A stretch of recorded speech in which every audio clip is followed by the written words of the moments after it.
भोजन के प्रकार के बारे में जानेंगे और भारत में भोजन कैसे किया जाता है, उसका प्रोसीजर क्या है, उसके बारे में जानेंगे। फिर जो हमारा काम करने में मन नहीं लगता है, शरीर में अनेक प्रकार की जो नेगेटिव एनर्जी हैं, उनको ध्यान के माध्यम से कैसे रिमूव करेंगे, निकालेंगे, उसके बारे में जानेंगे। और अपने दिमाग को कैसे पॉजिटिव एनर्जी, सकारात्मक एनर्जी दिमाग में जो है उसको कैसे मतलब रखेंगे और निगेटिव एनर्जी को कैसे बाहर करेंगे, और अपने आसपास जो है सकारात्मक एनर्जी कैसे लाएंगे, डेवलप करेंगे। तो उसी हमारा ये सब टॉपिक है, इसी पे हम है। और दाना पानी सेवा संस्थान का अध्यक्ष हूँ। और लक्ष्मी सिद्धिपीठ अयोध्या में हम लोग का लक्ष्मी जी का 24x7 कार्यक्रम चलता है, जिसमें बच्चों को मानसिक और शारीरिक रूप से उनका विकास के लिए कार्यक्रम कराया जाता है, जिससे कि जो बच्चे पढ़ने में जिनका मन नहीं लगता है और पढ़ाई में कैसे आगे बढ़े, और जिससे उनका जीवन अच्छा हो और उन्हें कामयाबी मिले पढ़ने के बारे में, उसके बारे में बताया जाता है। तो नाउ स्टार्ट टॉपिक्स। तो सबसे पहले हम लोग जानेंगे कि भोजन कितने प्रकार के होते हैं। तो भोजन जो है 3 प्रकार से सनातन संस्कृति के आधार पर 3 प्रकार से भोजन को बांटा गया है। और भोजन के साथ साथ जो है भोजन के गुण भी बताए गए हैं कि जैसे भगवत गीता में भगवान श्री कृष्ण ने बोला है कि 3 प्रकार के गुण होते हैं, सत्य गुण, रजोगुण और तमोगुण। तो अगर इंसान का सत्य गुण बढ़ता है तो उससे मनुष्य जो है, अगर सत्य गुण वाला मनुष्य मरता है तो या तो स्वर्गलोक में जाता है, दोबारा फिर से मनुष्य बनता है। और अगर तमोगुण और रजोगुण का मरता है तो समझो जानवर बनता है, और अगर तमोगुण का बनता है, आदमी मरता है, तो फिर कीड़ा मकोड़ा बनता है। समझे हैं? तो अब ये सवाल ये है कि हम सत्य गुण को कैसे बढ़ाएं और रजोगुण को कैसे कम करें अपने अंदर से, और जो है तमोगुण को कैसे कम करें। क्योंकि उसी प्रकार से भोजन को जो है 3 प्रकार से डिवाइड किया गया है। तो सत्य गुण मतलब जब हम खाना किसी चीज का मतलब खाना भोजन करते हैं तो हमारे अंदर उसी भोजन से एक ऊर्जा जनरेट होती है, जिससे हमारे शरीर का विकास होता है। सबको पता है कि नहीं? बोलो, सब लोग बोलो यस सर। थोड़ा तेज बोला करो, कॉन्फिडेंस दिखे। तो कॉन्फिडेंस ना होना मतलब कि हमारे शरीर के अंदर नेगेटिव एनर्जी जो है बहुत ज्यादा हमारे दिमाग पे और शरीर पे हावी है, इस वजह से हमारे अंदर कॉन्फिडेंस लेवल कमी होती है। समझ में आया? फिर नहीं बोल रही हो।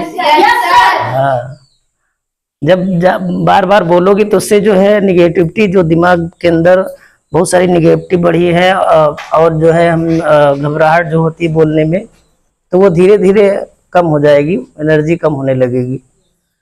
तो भोजन जो है 3 प्रकार से किया जाता है। सबसे पहले एक सत्य गुण जो भोजन से बढ़ता है वो ये होता है कि जैसे ही भोजन बने उसके 2 घंटे के अंदर में अगर हम भोजन करते हैं, मान लो 2 घंटे के अंदर में करेंगे, तो हमारा सत्य गुण बढ़ेगा, यानी कि शरीर के अंदर जो है पॉजिटिव एनर्जी बढ़ेगी और शरीर का जो लेवल है वो एनर्जी का वो अच्छा रहेगा। और अगर हम 6 घंटे के अंदर में भोजन करते हैं तो उससे रजोगुण बढ़ता है। तो यानी कि भोजन समझ लो आधा 30% 40% खराब हो जाता है, उसकी जो एनर्जी होती है वो मतलब कन्वर्ट हो जाती है एयर के कांटेक्ट में आकर। जैसे केमिस्ट्री सब लोग तो पढ़े नहीं होंगे, लेकिन केमिस्ट्री में क्या होता है, रिएक्शन होता है। अगर हम लोग H2O फार्मूला, H2O मतलब पानी होता है, तो अगर हाइड्रोजन और ऑक्सीजन को मिक्स करते हैं तो पानी बन जाता है।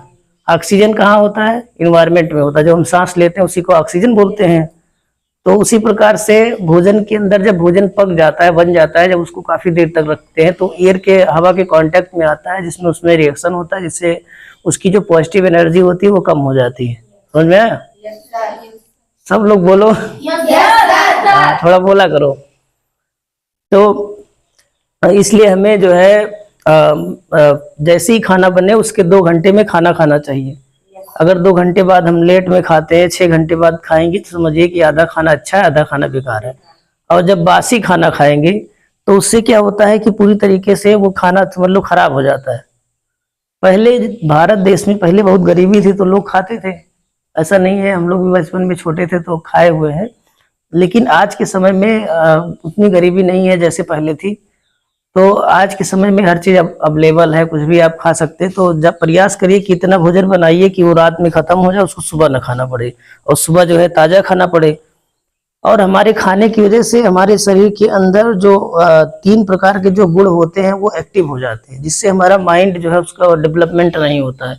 जैसे हमने लिख दिया है कि अगर आप बासी खाना खाते हैं तो आपके अंदर हमेशा शरीर के अंदर निगेटिव एनर्जी रहेगा, आप आलसी रहेंगे, कोई काम करने में मन नहीं लगेगा। हमेशा समझिए कि कोई आपका सोच जो है सब असीमित रहेगी, आपका कुछ भी करने का मन नहीं करेगा। तो इस वजह से आप जो है निगेटिव एनर्जी से ज़्यादा घिरे रहेंगे।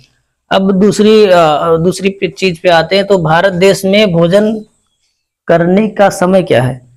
जैसे भारत हम लोग जानते हैं कि सुबह उठ के नाश्ता किया जाता है, सबको पता है कि नहीं? Yes sir. सब लोग नाश्ता करते हो सुबह? Yes sir. तो नाश्ता वाला वर्ड ये कहाँ से आया है, किसी को पता है?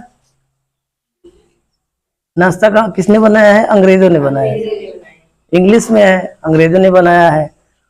तो जैसे जब सूर्य निकलता है, हम तुम समझाते हैं कि पहले सूर्य के बारे में समझो।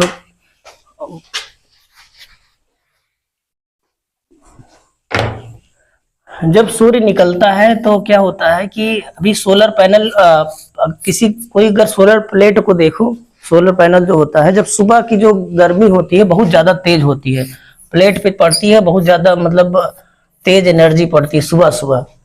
तो हमारे शरीर का उसी तरीके से समझिए कि हमारे शरीर का विकास हुआ है। जैसे विदेश में क्या होता है, वहां पे ठंडा मौसम रहता है, पूरा साल जो है ठंडी रहती है वहां पे ज्यादा। तो इसलिए जहाँ पे ठंडा मौसम रहता है, जहाँ पे सूर्य की किरणें कम पड़ती हैं, वहां पे सुबह सुबह नाश्ता किया जाता है, क्योंकि हमारे जो शरीर के अंदर जितनी तेज किरण पड़ेगी हमारे ऊपर, उतनी तरीके से वो एनर्जी को खींचेगी, अपने अंदर खींचने का प्रयास करेगी। तो हमारे शरीर से जब एनर्जी निकलने लगेगी और हम जब खाना कम खाएंगे, नाश्ता करेंगे, तो हम वीक होने लगेंगे। पहले जो भारत संस्कृति के बारे में, जैसे भारत में बहुत सारे बड़े बड़े योद्धा हुए, जैसे महाराणा प्रताप, बहुत उनके पास 80 किलो का भाला था, शरीर इतना तगड़ा चौड़ा था। आज वो सब क्यों गायब हो गया? उसका यही कारण है कि हम लोग जो है अंग्रेजों के बनाए हुए सिस्टम से चलते हैं। तो हमारा कहने का मतलब ये है कि अगर आपको भोजन नाश्ता की जगह पे आपको क्या करना है, भोजन करना है। पहले के लोग सुबह खेत में काम करते थे, गरीबी थे, तो सुबह सुबह 4-5 बजे जो है सूर्य निकलने से पहले खाना खा के तब खेत में जाते थे कि नहीं मैम? अभी आफिक समय में जो है ज्यादातर लोग सुबह सुबह खाना खाते थे। लेकिन अब जब धीरे धीरे अंग्रेज आए देश में और बहुत सारी टेक्नोलॉजी के सहारे बहुत सारा उन्होंने ज्ञान दिया कि हम लोग जो है सुबह सुबह उठ के नाश्ता करते हैं। तो हमें जहाँ पे खाना खाना चाहिए पेट भर के, अगर नाश्ता भी करना है तो पेट भरा होना चाहिए, पूरा फुल। इससे क्या होगा, जो हमारे शरीर पे सूर्य की रोशनी पड़ेगी तो एनर्जी जो लॉस होती है, जो निकलती है, उसका वो हमारे शरीर को, जो हम भोजन किए रहेंगे, वो ज्यादा एब्जॉर्ब नहीं होने देगी और जो शरीर के अंदर कमियां होंगी उसको पूरा करेगी। फिर उसके बाद दोपहर का खाना होता है, तो दोपहर में मीडियम खाना चाहिए। जैसे ज्यादा पेट भी ना भरा हो, या पेट भी भर के खा सकते हैं, लेकिन सुबह सुबह पूरा फुल, चाहे नाश्ता हो चाहे जो, पेट भर के खाइए। और दोपहर में हल्का खाना खाइए, और रात में ज्यादातर प्रयास करिए लिक्विड खाना खाने का, क्योंकि उस समय सूर्य डूब जाता है और चंद्रमा रहता है, तो चंद्रमा में जो है उतनी हीट एनर्जी नहीं होती है। तो देखिए हमारे भारत में ज्यादातर बीमारियां क्यों हो रही हैं, क्योंकि हम लोग उल्टा सीधा खाना खाते हैं, जो पाते हैं वही खाते हैं। रात को इतना ज्यादा खा लेंगे कि फिर सुबह उठ के जो है पेट गड़बड़ हो जाता है। तो इसलिए प्रयास करना चाहिए सभी को कि रात में कम से कम भोजन करना चाहिए और लिक्विड भोजन करना चाहिए, जिसमें पानी की मात्रा ज्यादा हो, क्योंकि जो चंद्रमा होता है वो पानी का कारक होता है। एस्ट्रोलॉजी के हिसाब से चंद्रमा को जो है पानी वो माना गया है। अगर आपके शरीर के अंदर पानी की कमी होगी, जैसे शरीर में कितना % पानी होना चाहिए, कोई बताओ? बोलो। अच्छा बताओ, पूरे दुनिया में कितना पानी है, कितना %? किसी को पता है? पता है? 72-75% जो है, यानी कि 75% लगभग पानी जो है पूरे दुनिया में है, और 25% जो है पृथ्वी है जो सूखा, उसमें जो है 10-5% समझो कि हरियाली वाला क्षेत्र होगा, 10-5% में हम लोग रह रहे होंगे पूरे मतलब वर्ल्ड में, पूरी दुनिया की बात कर रहे हैं। उसी प्रकार से हमारे शरीर का सेम, जैसी पूरी दुनिया का रचना हुआ उसी प्रकार से हमारे शरीर की रचना हुई है। हमारे शरीर के अंदर 72% लगभग वाटर यानी पानी होता है। जब सबसे पहले शरीर के अंदर जो जितनी बीमारियां आती हैं, तो जब पानी की कमी होती है तभी आती हैं। शुरुआत वहीं से होता है। अगर हम पानी अच्छा पिए, जैसे सपोज करो कि कोई सब्जेक्ट है आपका, 100 नंबर का सब्जेक्ट है कोई भी, आपको 100 नंबर लाना है पास होने के लिए, समझ में आया? जिसमें से 75 नंबर जो है मान लो मैथ का है, और 5 नंबर जो है गणित है, और जो है 10 नंबर जो है विज्ञान है। तो सबसे ज्यादा किस पे मेहनत करना चाहिए? किस पे करना चाहिए? मैथ पे। मैथ कितना है? 75। हाँ, तो जो सबसे ज्यादा यानी कि जिसका सबसे ज्यादा नंबर पाने का चांस हो जिस सब्जेक्ट में, उसमें ज्यादा मेहनत करना चाहिए। कि अगर हम 75 नंबर लाएंगे तो वैसे भी 75-75% हमारा बन रहा है। तो उसी प्रकार से अगर 75% हम पानी हमारे शरीर के अंदर अवेलेबल रहेगा तो समझो कि चलो कि 75% बीमारी हमें नहीं लगेगी। लेकिन रोज क्या होता है कि कोई 1 गिलास पानी पी लिया, आधा गिलास पानी पी लिया, कम से कम रोज जो है 4-5 लीटर पानी पीना चाहिए, शरीर को जरूरत पड़ती है। लेकिन कोई आधा लीटर पीता है, कोई 1 लीटर पीता है। इस वजह से सारी बीमारी जो है ज्यादातर पानी की वजह से आती है। और जब पानी कम पीता है आदमी तो उससे क्या है कि निगेटिव एनर्जी, पूरा खाने के आधार पे ही निगेटिव एनर्जी बॉडी के अंदर इन्वॉल्व मतलब रहती आती है। तो हमें सबसे पहले लोग कहते हैं कि सुबह जल्दी उठना चाहिए। तो जब सूर्य निकलने से पहले जब हम लोग उठेंगे तो हमारे अंदर जो, जैसे सूर्य की पहली लाइट जब शरीर के अंदर पड़ती है तो निगेटिव एनर्जी, क्योंकि उसकी लाइट बहुत ज्यादा होती है, ये हमने आपको बताया कि सबसे ज्यादा तेज रोशनी अगर सुबह सुबह होती है सूरज के अंदर, तो जब हम तेज रोशनी में जाते हैं तो जो भी हमारे अंदर गंदगी होती है वो बाहर हो जाती है। लेकिन हम लोग 8 बजे सो के उठते हैं, कोई 11 बजे सो के उठेगा, पता चलेगा सूर्य की वो आधी रोशनी थी वो पहले कम हो गई। धीरे धीरे वो डाउन होती चली जाती है। स्टार्टिंग में बहुत तेज रहेगी, फिर धीरे धीरे डाउन होगी। क्योंकि जो पृथ्वी होती है वो जब रात होती है तो उसका टेम्परेचर लो हो जाता है, ठंडा हो जाता है। जब टेम्परेचर ठंडा हो जाता है तो उसको गर्म करने के लिए बहुत ज्यादा हीट की जरूरत पड़ती है। इसलिए सन जो है सूरज में सुबह सुबह ज्यादा लाइट होता है, समझ में आया? तो हमें सुबह क्या करना है कि नाश्ता के जगह पे भोजन करना है। अगर हम लोग ये आदत बना ले कि हमें सुबह सुबह भोजन करना है तो हमारे शरीर में 70% 80% बीमारी समझ लो गायब हो जाएगी। पहला चीज जो है। उसके बाद जो है बचा 25% में 10% मान के चलो, 15% जो मिट्टी जिसको बोला जाता है यानी कि हड्डी है शरीर के अंदर, 1-2% जो है हवा हो गई जिससे ऑक्सीजन होता है, और उसमें बहुत सारा मिनरल तत्व आ जाता है। तो पूरा मिला के वो 25% लगभग शरीर के अंदर होता है। तो अगर हम 75% अपना सही कर लें तो समझ लो कि हमारी सारी बीमारी जो निगेटिव एनर्जी है वो दूर हो जाएगी। और एक प्रोसीजर होता है निगेटिव एनर्जी को दूर करने का, वो है ध्यान विधि। जैसे हम जो है आप सबको हमेशा जब भी आते हैं तो बताते रहते हैं कि हमें ध्यान करना चाहिए। तो जब हम ध्यान करते हैं तो होता क्या है, सबसे पहले हम इसके बारे में जानेंगे। और ध्यान करने के लिए क्या जरूरत होती है, जैसे हर व्यक्ति कोई ना कोई ईश्वर की पूजा करता है। अगर हम मंत्र के द्वारा ध्यान करेंगे तो हमारे अंदर पॉजिटिव एनर्जी ज्यादा आएगी। वैसे ध्यान करेंगे नंबर के द्वारा तो पॉजिटिव एनर्जी कम आएगी, और एनर्जी आएगी लेकिन उतना अच्छा रिजल्ट नहीं मिलेगा। और जब हमारे शरीर के अंदर पॉजिटिव एनर्जी रहेगी तो कोई भी नेगेटिव एनर्जी अगर आती है तो उसको दूर कर देगी, जिससे हमारा शरीर अच्छा रहेगा। तो जब हम ध्यान करते हैं तो क्या होता है कि ऊपर से जैसे जब ध्यान करेंगे स्टार्टिंग में तो शरीर के अंदर 7 चक्र होते हैं, समझ में आया? शरीर के अंदर 7 चक्र होते हैं। 7 जब चक्र एक्टिव हो जाते हैं तो आदमी समझ लो कि ईश्वर से जो है आत्मा का संबंध ईश्वर से जुड़ जाता है। इतनी तुम्हारे अंदर पावर आ जाएगी। अपना किसी का पास्ट देख सकती हो, किसी का फ्यूचर भी देख सकती हो अगर 7 चक्र एक्टिव हो गए। बहुत सारे ऋषि मुनि ऐसे थे जिनका 7 चक्र एक्टिव हो गया, ऐसे शरीर यहाँ पे है और उनकी आत्मा बाहर निकल के यहाँ बैठी हुई है। ऐसे ऐसे बहुत सारे लोग ऐसा हुए कि वो अपने शरीर को अलग कर लेते थे अपनी आत्मा से निकाल के। जैसे शक्तिमान पहले दिखाया जाता था, शक्तिमान के जो गुरु जी थे उनके पास इतनी शक्ति थी कि वो अपने शरीर को, उनका 7 चक्र एक्टिव करके अपने शरीर को उन्होंने दूसरे के शरीर में इन्वॉल्व किया। और बस जो क्या बोलते थे, जो वो रहता था किल्विस चुपके से आया उनके शरीर में, वो भी सीख लिया। तो उनके शरीर में, गुरु के शरीर में अपना घुस गया, और गुरु के शरीर का जो उसका शरीर था उसने उसको जला दिया, तो उसका शरीर नष्ट हो गया। तो पहले के लोग के अंदर इतनी पावर थी कि वो अपने आत्मा को दूसरे शरीर में इन्वॉल्व कर लेते थे तो वो तभी होता था जब उनके सातों चक्र जो होते वो एक्टिव हो जाते हैं। तो जब पहला चक्र खुलेगा तो जब हम ध्यान करेंगे तो हमें ऐसा फील होगा कि जैसे हमारे सर पे पानी गिर रहा है, बारिश हो रही है। जैसे बारिश में हम लोग जाते हैं टप टप, तो जब एनर्जी हमारे अंदर आती है तो बारिश के तरीके महसूस होने लगेगी। धीरे धीरे जो है फिर हमारे अंदर से जितने निगेटिव नकारात्मक सोच हमारी है और जो निगेटिव एनर्जी है, सोच के साथ साथ सारी चीज धीरे धीरे अपने आप बाहर निकलने लगेगी। जैसे सपोज करो कि ये अगर इसमें पानी है, इस जग में पानी भरा है और हम अलग से अगर गिलास में पानी लेते हैं और इसमें डालते हैं तो क्या होगा?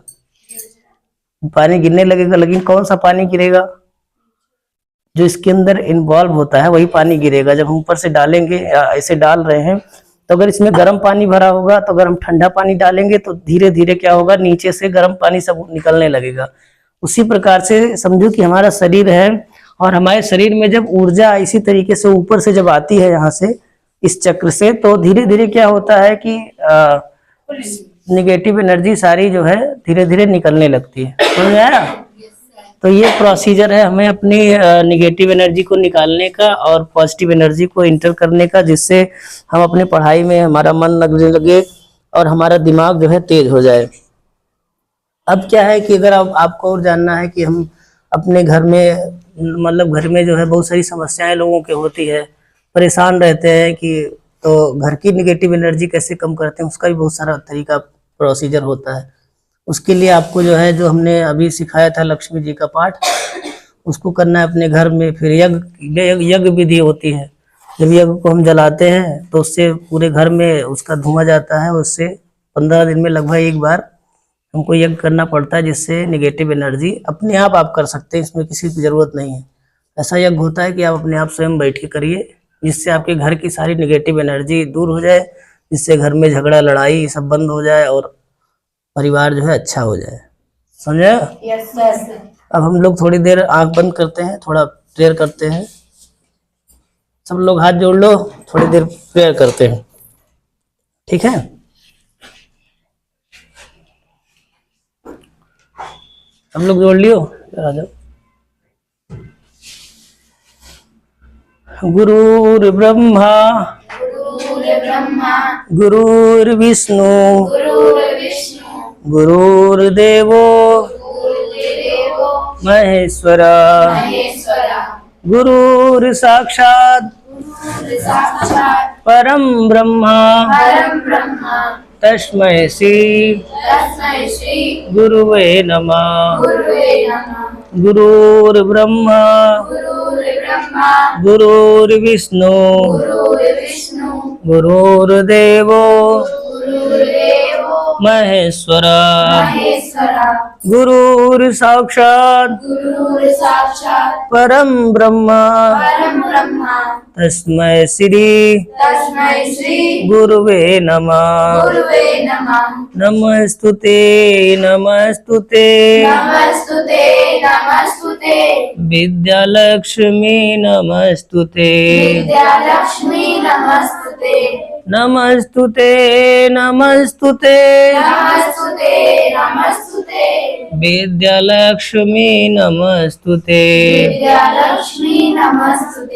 नमस्तुते नमस्तुते विद्यालक्ष्मी नमस्तुते नमस्तेस्तु महामाये श्रीपीठे सुरपूजिते शंख चक्र गदाहस्ते महालक्ष्मी नमस्तुते नमस्ते गरुड़ारूढ़े कोलासुर भयंकरी सर्व पाप हरे देवी महालक्ष्मी नमस्तुते सिद्धि बुद्धि प्रदे देवी भुक्ति मुक्ति प्रदायिनी मंत्र मूर्ते सदा देवी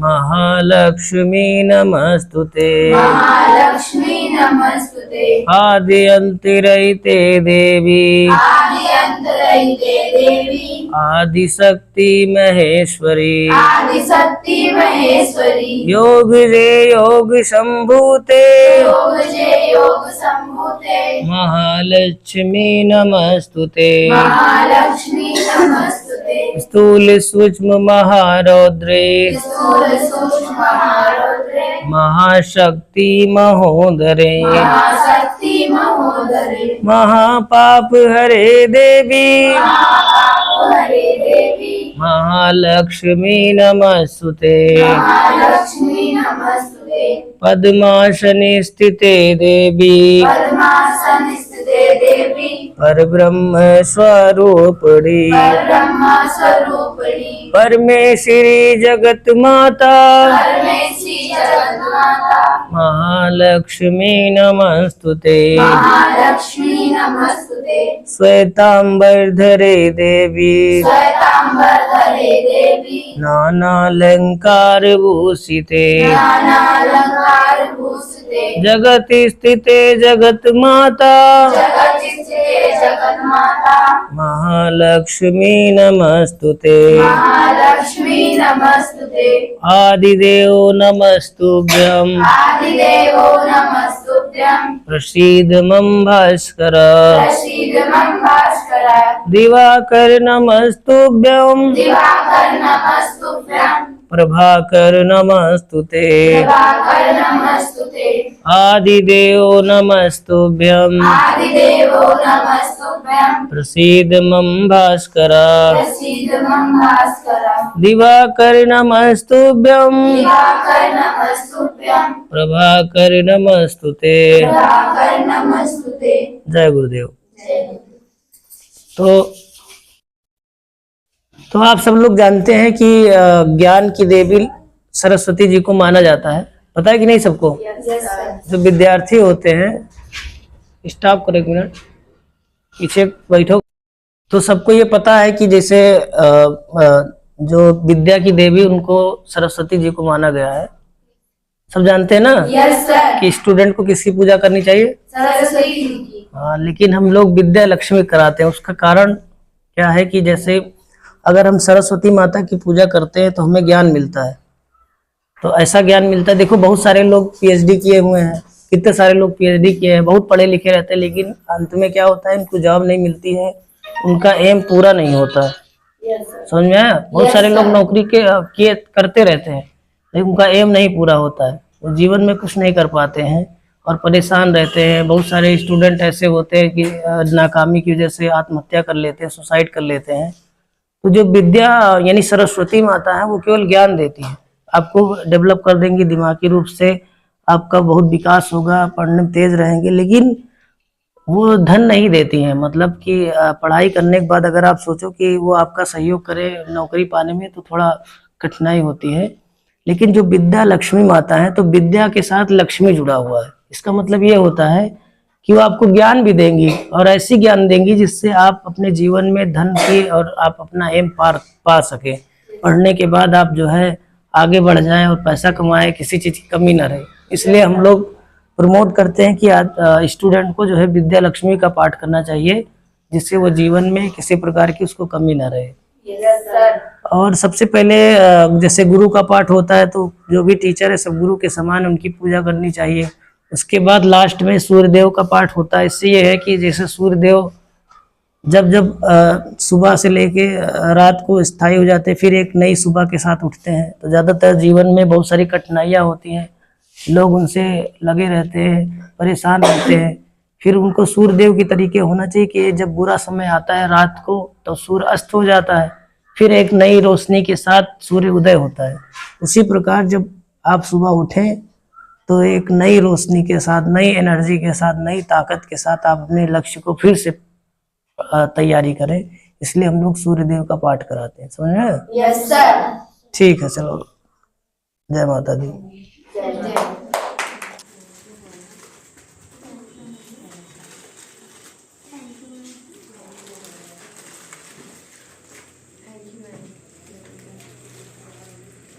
Thank you.